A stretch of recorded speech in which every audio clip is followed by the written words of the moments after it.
কই আমার মায়ের কি হয়েছে? কোথায় আমার মা? আবির মিথ্যে কান্নার অভিনয় করতে করতে বুড়ির বাড়িতে ঢুকছিল। তখনই আবিরের চোখ পড়ে ডিমের গাছের দিকে। আরে সেই ডিমের গাছটা না? যাই তো একটু ধরে দেখি। মা মারা যাওয়ার পরে এসব তো আমারই হবে। ওদিকে টুনি গিয়ে প্রকৃতি কন্যাকে বাহিরে ডেকে আনে। আবির লোভ সামলাতে না পেরে জাদু ডিমের গাছে হাত দেয়, আর সাথে সাথে ডিম গাছ থেকে অনেক সাপ বের হয়ে আবিরকে পেঁচিয়ে ধরে। ফনা তুলে আবিরের দিকে সব সাপেরা চেয়ে থাকে। ওরে বাবা রে, এ কি হলো আমার? এই সাপগুলো আবার কোথা থেকে এলো?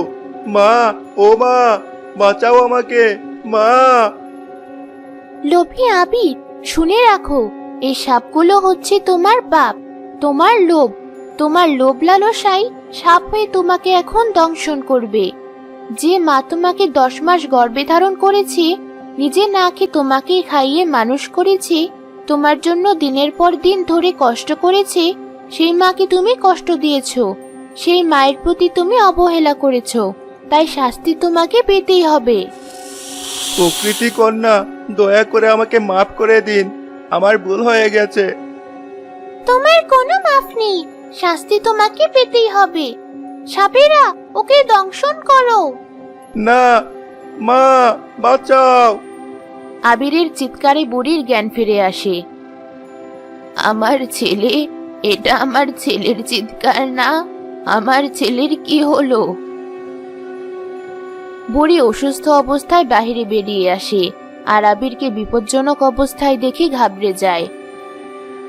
এ কি বাবা, তোর এই দশা কেন হলো? সব হয়েছে ওর পাপের জন্য। ও নিজের গর্ভধারিণী মাকে কষ্ট দিয়েছে, তাই শাস্তি ওকে পেতেই হবে। মা, আমি বুঝে গেছি যে এতদিন অনেক পাপ করেছি, আমাকে মাফ করো মা, আমাকে বাঁচাও। ছেলের চোখের পানি আর করুণ স্বর বুড়ি সহ্য করতে পারে না, তাই প্রকৃতি কন্যাকে বলে, প্রকৃতি কন্যা, যতই দোষ করুক, ও তো আমার ছেলে, আপনি দয়া করে ওকে মাফ করে দিন। আমি ওকে মাফ করে দিয়েছি, দয়া করুন। এমনটা বলে বুড়ি অসুস্থ শরীরে আবিরের কাছে যায়, আর নিজ হাতে সাপগুলোকে আবিরের শরীর থেকে সরাতে যায়। তখনই সব সাপ গায়েব হয়ে যায়। মা, আমি তোমাকে সারা জীবন এত কষ্ট দিয়েছি, আর তুমি আমাকে বাঁচালে মা। ওরে পাগল ছেলে, মায়ের কাছে ছেলে কখনো অপরাধী হয় না। মা ছেলের সব অপরাধ ক্ষমা করে দিতে পারে। শেষমেশ মা ছেলের মিল হয়ে যায়। ছেলে আবির নিজ স্ত্রী সন্তানকে নিয়ে বুড়ির বাড়িতে চলে আসে, আর পুরো পরিবার মিলে সুখে শান্তিতে বসবাস করতে থাকে।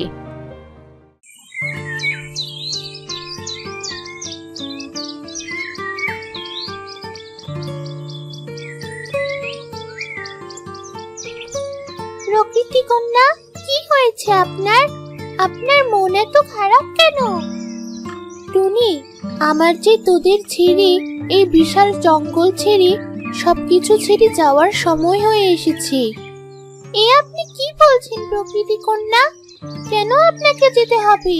আপনি তো অনেক বছর ধরে আমাদের সাথে আছেন, আমাদের সুখে দুঃখে পাশে থেকেছেন, অথচ সেই আমাদের ছেড়ে চলে যাবেন? সবই যে বিধাতার ইচ্ছে টুনি। তবে ভাবিস না, আমি চলে যাওয়ার পরে এমন একজন আসবে যার মধ্যে আমার অংশ থাকবে, যার মধ্যে তোরা আমাকে দেখবি। কিন্তু আপনাকে তো আর পাবো না। প্রকৃতি কন্যা, যাবেন না, আপনাকে ছেড়ে আমরা কি করে থাকবো? টুনি, যাই হোক, এসব বাদ দে তো। যা, গিয়ে অন্য পাখিদের ডেকে নিয়ে আয়। খুব ইচ্ছে করছে সকলের সাথে প্রাণ খুলে কথা বলার। ওদিকে লালা গিয়ে বুড়িমাকে বলে, বুড়িমা, আজকেও আপনি আমাদের নিজ হাতে খেতে দিলেন না। আপনি দ্রুত সুস্থ কেন হচ্ছেন না? আপনি অসুস্থ, বিছানা থেকে নামতে পারেন না, আর এই সুযোগে আপনার বৌমা আমাদের সাথে খুব খারাপ ব্যবহার করছে। লালা, আমি খেতে না দিলেও আমার বৌমা তো তোদের খেতে দেয়। তাহলে অভিযোগ কিসের? কি এমন খারাপ ব্যবহার করেছে তোদের সাথে? ওই সারাদিন একবার অল্প কিছু ধান ছাড়া কিছুই না, একেবারেই পেট ভরে খেতে পারি না বুড়িমা। বৌমা, বৌমা, কোথায় আছো? এদিকে শোনো।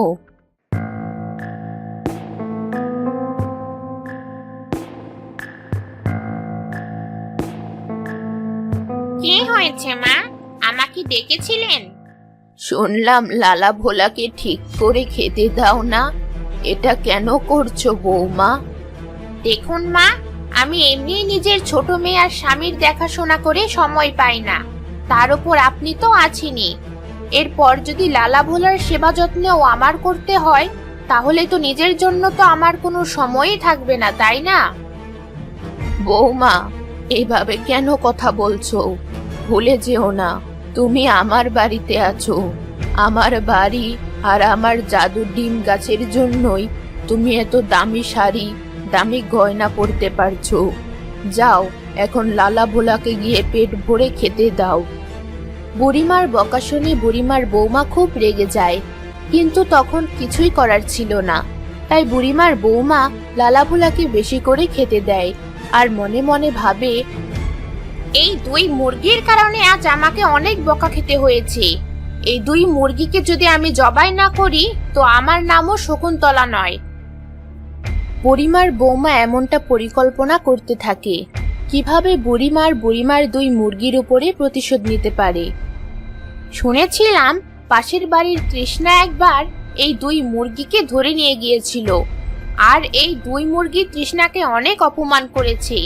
তৃষ্ণার সাথেই কিছু একটা পরিকল্পনা করতে হবে। কি ব্যাপার শকুন্তলা? শুনলাম তুমি লালা ভোলাকে ঠিক করে খেতে দাও না, এটা কেন করছো? জানো না লালা ভোলা আমার মায়ের খুব প্রিয় মুরগি? তার মানে আমার নামে বিচার তোমার কানেও পৌঁছে গেছে? এই শোনো, তোমার মা আর তোমার মায়ের ওই দুটো পাজি মুরগি, ওদের কথা আমি আর শুনতে চাই না। যাই করি না কেন, ওদের চোখে আমার দোষের শেষ নেই। শকুন্তলা, মুখ সামলে কথা বলো। ভুলে যেও না, তুমি যার সম্পর্কে কথা বলছো তিনি আমার মা। আবির শকুন্তলার সাথে রাগ করে বুড়িমার ঘরে চলে যায়। ওদিকে শকুন্তলা রেগে প্রতিবেশী তৃষ্ণার বাড়িতে যায়। তৃষ্ণা বোন, তুমি বুড়ির ওই দুই বদমাশ মুরগিকে কেন চুরি করেছিলে আমি তা বুঝতে পেরেছি। বুড়ি আর বুড়ির দুই মুরগি সবকটা আমাকে জ্বালিয়ে মারলো। তুমি আমার কাছে কি চাও শকুন্তলা? দেখো, আমি আর কোনো ঝামেলায় জড়াতে চাই না। ভুলে যেও না, বুড়িমার সাথে প্রকৃতি কন্যার খুব ভালো সম্পর্ক। আমরা যাই করি না কেন, প্রকৃতি কন্যা ঠিক বুঝতে পারবে। প্রকৃতি কন্যা যে একাই অনেক ক্ষমতার অধিকারী, এমনটা তো নয়। শোনো বোন তৃষ্ণা, আমরা এবার আর অপেক্ষা করব না। প্রকৃতি কন্যা কিছু জানার আগেই বুড়ি আর বুড়ির দুই মুরগিকে মেরে ফেলবো, আর এমন ভাবে মারবো যে কেউ কিছু বুঝতেই পারবে না। কিন্তু যদি কোনোভাবে প্রকৃতি কন্যা জেনে যায়? জানবে না, জানাবেই বা কে বলো? লালা ভোলা, ওরা তো আমাদের হাতে বন্দি থাকবে। বেশ, আমি তোমার সঙ্গে আছি। ভেবেছিলাম ভালো হয়ে যাব, কিন্তু বুড়িমার ওই দুই মুরগি আমাকে যেখানে দেখে সেখানেই কৃষ্ণচূর্ণী বলে ডেকে অপমান করে। এবার সবকটাকে শায়েস্তা করব। শকুন্তলা, ভেবো না, আমিও তোমার সাথেই আছি। তৃষ্ণা আর শকুন্তলা